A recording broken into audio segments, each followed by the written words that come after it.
معزز علماء اور مشائخ اعظام اور میرے تاجر بھائی، پولیس کے افسران، پارلیمنٹیرینز، یہاں کی پولیٹیکل لیڈرشپ اور جتنے میڈیا کے دوست ہمارے موجود ہیں، سب کا بہت بہت شکریہ، خاص طور پہ پیر صاحب کا کہ آپ نے ہمیں یہ موقع دیا کہ ہم سارے مل کے بیٹھیں اور اس اہم ایونٹ کے حوالے سے نہ صرف گفتگو کریں بلکہ وہ جو ایک سب مل کے بات کرتے ہیں اس سے جو ایک مومنٹم کریٹ ہوتا ہے اور اس سے جو ایک تحریک بنتی ہے اور اس سے جو امن کا پیغام ہے وہ جو کونے کونے میں پھیلتا ہے اس کی اہمیت سے کسی کو بات کرتے ہیں۔ امن کا جو قیام ہے وہ ہم سب بنیادی ذمہ داری ہے۔ پولیس صرف ہم سوسائٹی میں سے کچھ لوگ ہیں جن کو وردی پہنا کر ریاست اور سوسائٹی تنخواہ دیتی ہے کہ آپ امن و امان کا قیام یقینی کریں، ورنہ امن کا قیام سب کی اجتماعی ذمہ داری ہے۔ اور جہاں تک میں اس ایونٹ کے حوالے سے بات کروں، تھوڑا سا میں آپ سے ٹائم لوں گا کہ پچھلے 6 مہینوں کی اگر ہم بات کریں تو اللہ تعالیٰ کے فضل و کرم سے اور پولیس نے محنت کی ہے، اس پہ انتظامیہ نے، آپ سب جو یہاں پہ معزز شہری ہیں یہاں بیٹھے مختلف طبقات سے اور مختلف طبقات سے، آپ سب نے تعاون کیا ہے۔ تو 2-3 ایونٹس ایسے ہوئے ہیں جو کہ ہمیں پہاڑ کی طرح لگتے تھے۔ خاص طور پہ اگر آپ دیکھیں تو 15 دن کے 2 انٹرنیشنل ایونٹس ہیں یہاں پہ۔ انٹرنیشنل کرکٹ کی بحالی ہوئی اسی شہر میں ہوئی، PSL کا 15 دن کا پروگرام چلا اسی شہر میں ہوا، اور نیوزی لینڈ کا وزٹ ہوا اسی شہر میں ہوا۔ اور میں آپ سب سے یہ شیئر کرتا چلا، الحمدللہ وقت گزر گیا اچھا، تھریٹس تھی، چیلنجز تھے، اور بہت ساری جو ملک مخالف ایجنسیز ہیں ان کی کوشش تھی کہ کسی طریقے سے جو بین الاقوامی یہاں پہ کرکٹ بحال ہو رہی ہے اور دیگر جو ایونٹس چل رہے ہیں کوئی اس میں خلق نہ آئے، کوئی خلل آئے۔ تو ہم سب نے الحمدللہ مل کے، اور ہمارے 6-6 ہزار جوان 30 دن کے لیے دن رات، آپ نے بھی دیکھا اس پہ آپ کو انکنوینئنس بھی ہوئی ہے، مسائل بھی ہوئے ہیں، اس وقت بھی میں سب سے کہتا تھا کہ آپ ہمارے ساتھ تعاون کریں، انشاءاللہ اس میں شہر میں کاروباری سرگرمیاں، معاشی اور معاشرتی سرگرمیاں جو ہیں، شہر کا اوورآل جو امیج ہے وہ بہت بہتر ہوگا، ملک کا امیج بہتر ہوگا۔ آپ نے ہمارے ساتھ تعاون کیا اور الحمدللہ پولیس نے، آپ نے دیکھا ہے دن رات ہم نے اس کی محنت کی اور ہم اس ایونٹ کو بنانے میں کامیاب ہو گئے۔ اس کے ساتھ ساتھ راولپنڈی ڈسٹرکٹ ایک ڈی فیکٹو کیپٹل بھی ہے پنجاب پروونس کا، اسلام آباد کے قریب ہونے کے ناطے، تو لا اینڈ آرڈر کے حوالے سے، سیکورٹی کے حوالے سے، کرائم کے حوالے سے ہمیں کافی سارے چیلنجز ہوتے ہیں، لیکن ہماری کوشش میں، ہماری نیت میں اور ہماری جو لگن ہے اس کو آپ کو کہیں کوئی کمی نظر نہیں آئے۔ کچھ لوگوں کو ہو سکتا ہے کہیں کرائم کے حوالے سے شکایت ہو، یہاں پہ ماضی میں چند ایک واقعات لا اینڈ آرڈر کے حوالے سے ہیں، اس حوالے سے ذہنوں میں خدشات ہوتے ہیں، اور ٹریفک کے حوالے سے مسائل ہیں۔ ظاہر 70-80 لاکھ آبادی کا ایک شہر جو کہ مسلسل پھیل رہا ہو، تو اس کی جو انتظام ہے اور اس کو جو چلانے کی ذمہ دار لوگ ہیں ان کے ذہن پہ اچھی خاصی احساس ذمہ داری کا بوجھ ہوتا ہے۔ تو ہماری طرف سے انشاءاللہ آپ کو، آپ کی خدمت کرنے میں، آپ کی اللہ تعالیٰ نے ہمارے ذمہ یہ لگوائی ہے کہ آپ کی رکھوالی کی جائے، اور آپ کی گلیوں کی، آپ کے محلوں کی، آپ کی سڑکوں کی، وہ انشاءاللہ ہم بھرپور طریقے سے کریں گے۔ محرم کے حوالے سے میں اگر ذکر کروں تو اب تک الحمدللہ ہم جہاں جہاں پہ امن کاروان گیا ہے، میلاد کمیٹی، امن کمیٹیاں، اور جو آپ جیسے صاحب دانش اور صاحب الرائے لوگ ہیں، انہوں نے جو ہمارے ساتھ سامنے آ کے اور پیچھے رہ کے جو تعاون کیا ہے اور جو ہمیں حوصلہ دیا ہے اور جو سپورٹ دی ہے، اس کے بغیر، جیسے میرے آفیسر صاحب سے بات کر رہے ہیں، اس کے بغیر یہ ممکن ہے۔ 8-10 ہزار کی پولیس، 70-80 لاکھ آبادی کے شہر کے معاملات عوام اور عوامی نمائندوں اور عوامی لیڈرشپ اور مذہبی ثقافتی جو لیڈرشپ ہے اس کی سپورٹ اور تعاون کے بغیر نہیں ہوتا، اور یہ شہر ہم سب کا ہے۔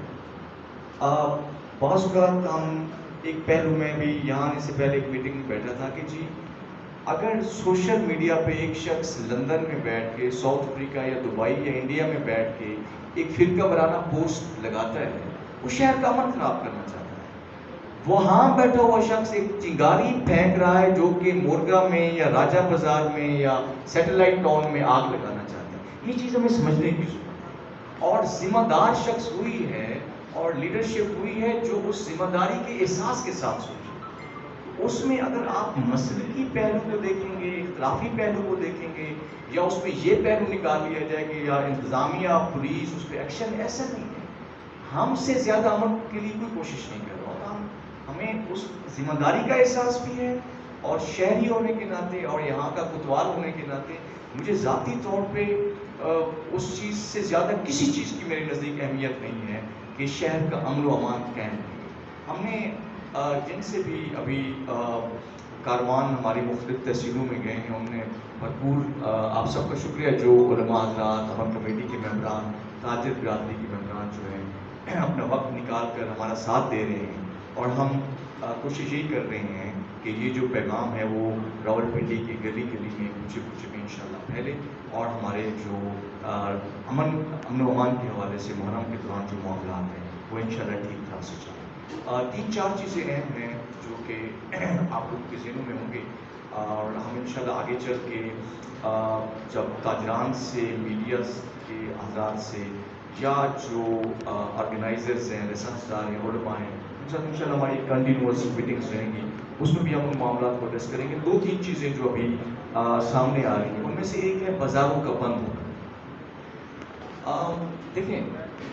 اس سے پہلے جن معاملات کا میں نے ذکر کیا ہے، تو جو ڈبل روڈ ہے اور اسٹیڈیم کے آس پاس کے جو محلے ہیں وہ بھی بیچارے تکلیف سے گزرے. ہمیں اس چیز کا اندازہ ہے، لیکن وہ ایک بڑے مقصد کے لیے وہ ایک وقتی تکلیف تھی جس کو برداشت کیا. ہمارا کام، ہماری ذمہ داری یہ ہے کہ گلیاں محلے چلتے رہیں، گلیاں کھلی رہیں، ہسپتالوں تک سڑکیں کھلی رہیں، اسکولوں میں بچے آتے جاتے رہیں، بازاروں میں کاروباری رونق چلتی رہے اور ٹریفک روان ہوا. یہ میری بنیادی ذمہ داری ہے. لیکن اب پرابلم یہ ہے کہ بعض کا سیکیورٹی کو اور جو پبلک کنوینئنس ہے اس میں توازن رکھنا ہوتا ہے. ہم آپ کا کاروبار بڑھانا چاہتے ہیں، ہم آپ کے کاروبار میں نقصان یا خلل نہیں ڈالنا چاہتے. اس توازن کو برقرار رکھنے میں آپ نے ہمارے ساتھ تعاون کرنا ہے. اور ہم پورے سندھ کے دل سے، یہ جو افسران ہیں یہ سادہ سال سے آپ کے درمیان میں یہیں بھی سرو کر رہے ہیں، آپ ان کو جانتے ہیں. میری طرف سے ان کو یہی ڈائریکشن ہے کہ جتنی کم سے کم ہو سکے تاجران کو اور مقامی جو آبادی ہے ان کے لیے تکلیف ہو. اور میں نے میری کچھ جو حساسیت ہے اس حوالے سے اس لیے زیادہ ہے، میں نے 8-10 سال ان علاقوں میں نوکری کی ہے جہاں پہ ہمیں جلوس کو گزارنے کے لیے بہت سیکورٹی، یہاں پہ بھی وہ آ گیا ہے، جہاں پہ خود کش حملوں کا خطرہ ہوتا ہے، جہاں پہ راکٹ حملوں کا خطرہ ہوتا ہے، جہاں پہ فساد پھیلانے کے لیے تفرقہ بازی کو پھیلایا جاتا ہے، جہاں پہ جو انٹرنیشنل ہاسٹائل ایجنسیز ہیں جو کہ پاکستان میں امن و امان خراب کرنا چاہتی ہیں، ان کے ایجنٹ، ان کے کارندے جو ہیں وہ فساد پھیلانے کے لیے بندوقیں اور بم اٹھا کے پھر رہے ہیں. اور اس حوالے سے ہم انشاءاللہ اللہ تعالیٰ کے فضل و کرم سے اور آپ سب لوگوں کے تعاون سے، پیر صاحب کی دعاؤں سے، علماء اور مشائخ کی دعاؤں سے ہم انشاءاللہ ایسی سازشوں پہ قابو پائیں. اور جو معاملات ہوں جو کہ ایسے ہوں، آپ میں سے جو معاملہ امن کمیٹی کی سطح پہ حل ہو، تھانے کچہری کی سطح پہ حل ہو، ہمارے دفتروں میں بیٹھ کے حل ہو، یا معززین کو درمیان میں بٹھا کے اس معاملے کو حل کر لیا جائے، تو بہترین طریقہ یہ ہے کہ معاملے کو حل کی طرف لے جائے. اور آپ سب اس سلسلے میں انشاءاللہ مجھے یقین ہے کہ جیسے جیسے ہم انتظامات کو حتمی شکل دیں گے، اور یکم محرم کے بعد انشاءاللہ جو مجالس، جلوس، اس سے پہلے والے جو انتظامات چل رہے ہیں اس میں آپ ہمارے آنکھیں اور کان بنیں. آپ ہمیشہ پسندوں کی جو نشاندہی ہے وہ کریں. ہزاروں کرایہ دار آ کے رہتے ہیں یہاں پہ، اور لاکھوں گھروں میں، لاکھوں کی تعداد میں یہاں پہ گھر ہیں. آپ اپنے محلوں میں، اپنے بازاروں میں جو تاجر برادری ہے ان سے میری ریکویسٹ ہے، اور جو یہاں پہ جو کمیونٹی لیڈرز بیٹھے ہیں آپ سے ریکویسٹ یہ ہے کہ ہم سب آنکھیں اور کان کھول کے جب رکھیں گے تو انشاءاللہ شر پسندوں کے لیے اور دہشت گردوں کے لیے، امن کے دشمنوں کے لیے کہیں چھپنے کی جگہ نہیں. جو چیز اس طرح کے معاملات میں دشمن ہمیشہ چھپ کے وار کرتا ہے اور سازش کے تحت کرتا ہے. اور جیسے میں نے آپ کو یہ سوشل میڈیا کے حوالے سے مثال دی، تو آپ نہ صرف آپ اور ہمارا جو مشترکہ دشمن ہے اس کی سازش کو، اس کے چھپے ہوئے ہاتھوں کو سمجھنے کی ضرورت ہے، بلکہ اس کو ناکام بنانے کے لیے ہم آپس میں بھی ہاتھ جوڑ کر چلیں۔ اور انشاءاللہ اس سلسلے میں ڈسٹرکٹ پولیس کی طرف سے، میرے تمام آفیسرس کی طرف سے اور انتظامیہ کی طرف سے انشاءاللہ آپ لوگوں کا اور ہمارا انشاءاللہ ساتھ ہے۔ آپ سب کا بہت بہت شکریہ، اور پھر سب کا اگین آپ سب کا بہت شکریہ۔ آپ سے ملنے کے لیے میں بڑا اشتیاق تھا، اور آپ کی دعاؤں سے انشاءاللہ ہم اس جو ایونٹ آگے آ رہا ہے اس کو انشاءاللہ کامیاب بہت شکریہ۔